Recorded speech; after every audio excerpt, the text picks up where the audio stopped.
Hello everyone.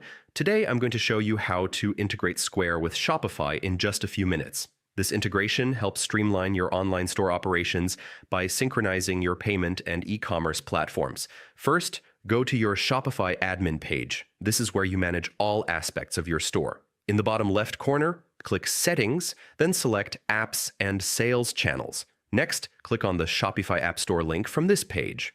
In the search bar, type Square and look for Square Integration DPL. This app ensures smooth synchronization between your Shopify store and Square account. Click on it to open the app's detail page. Now click Install to add the app to your Shopify store. Follow the on-screen prompts to grant necessary permissions and finalize the installation. If prompted again, click Install to confirm. Finally, you'll have the option to start a 7-day free trial.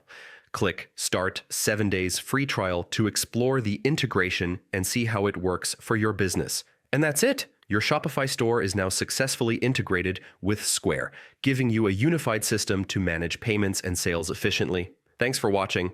Don't forget to subscribe to our channel, and I'll see you in the next video.